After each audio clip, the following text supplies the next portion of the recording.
ஒரு மகிழ்ச்சியான செய்தி. இதயம் நலனையின் விலை லிட்டருக்கு ரூபாய் 105 குறைஞ்சிருக்கு.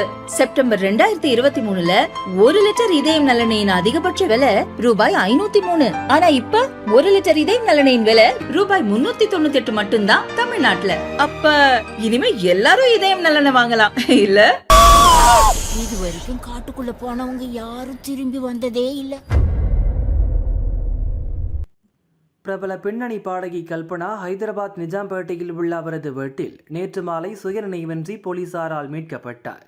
உயிருக்கு ஆபத்தான நிலையில் தனியார் மருத்துவமனை அவசர பிரிவில் சேர்க்கப்பட்டார். சினிமா, டிவி நிகழ்ச்சி என எப்போதும் பிஸியாக உள்ள கல்பனாவுக்கு நேர்ந்த சம்பவம் பலருக்கும் சந்தேகத்தை கிளப்பியது. சென்னையில் வசிக்கும் அவரது கணவர் பிரசாத்தை போலீசார் அழைத்து விசாரித்ததில் சில தகவல்கள் தெரிய வந்ததாக கூறப்படுகிறது. கேரளாவில் வசிக்கும் மூத்த மகளை ஹைதராபாத் வரும்படி கல்பனா அழைத்தும் மகள் கேரளாவில்தான் வசிப்பேன் என்று கூறியதாக தெரிகிறது. இதனால் இருவருக்கும் இடையே நேற்று மாலை வாக்குவாதம் நடந்துள்ளது. அதன் பிறகு கணவர் பிரசாத் பலமுறை போன் செய்தும் கல்பனாவை தொடர்பு கொள்ள முடியவில்லை. நீண்ட நேரமாகியும் போன் எடுக்காததால் கல்பனா வசிக்கும் குடியிருப்பு சங்க நிர்வாகிக்கு தகவல் கொடுத்துள்ளார். அவர்களும் வீட்டின் கதவை தட்டி திறக்காததால் போலீசார் கதவை உடைத்து கல்பனாவை மீட்டுள்ளனர். கல்பனா மன அழுத்தம் குறைக்க புத்துணர்ச்சிக்காக பயன்படுத்தும் மாத்திரையை அதிக அளவில் சாப்பிட்டதாக தெரிகிறது. மாத்திரை வீரியத்தை குறைக்க டாக்டர்கள் மருந்து கொடுத்து வெண்டிலேட்டர் சிகிச்சை அளித்தனர்.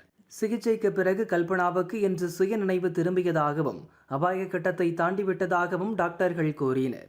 கல்பனா சகஜ நிலைக்கு திரும்பியதும் போலீசார் அவரிடம் விசாரணை நடத்த உள்ளனர். அதன் பிறகே கல்பனா தற்கொலை செய்யும் எண்ணத்தில் அதிக மாத்திரைகளை சாப்பிட்டாரா அல்லது வேறு ஏதேனும் காரணமா என்பது தெரியவரும். இந்நிலையில் சிகிச்சையில் இருக்கும் தனது தாயை பார்த்த பிறகு பேசிய அவரது மகள் தயா பிரசாத் கல்பனா தற்கொலை முயற்சி செய்யவில்லை என விளக்கம் அளித்தார். தினசரி வாழ்க்கையில் ஏற்படும் மன அழுத்தத்தை போக்க வழக்கமாக எடுத்துக்கொள்ளும் மாத்திரை டோஸ் சற்று அதிகமாக இருந்ததே இந்த நிலைக்கு காரணம். தயவு செய்து இந்த தகவலை மாற்றி தவறாக சித்தரிக்க வேண்டாம். எங்கள் குடும்பத்தில் எந்த பிரச்சனையும் இல்லை, அனைவரும் சந்தோஷமாக இருக்கிறோம். எனது அம்மா நலமுடன் இருக்கிறார், விரைவில் வீட்டுக்கு திரும்புவார் என்றும் கூறினார். In an overdose, like she had overdosed slightly. This is not a suicide attempt. It's just a slight overdose because of stress, in like general life stress. Please do not manipulate any information. Our family is perfectly fine. My mom and dad are very much happy. I am happy. Everybody is perfectly fine in my family. Please manipulate cheyodu. Everything is perfect, and my mom, she'll be back in a few days. So thank you, that's all I have to say. This is not a suicide attempt. This is just a slight overdose from an insomnia tablet prescribed by the doctor. That's it. My mom is perfectly fine. She'll be back with all of you in a few days. That's all I have to say. Thank you very much.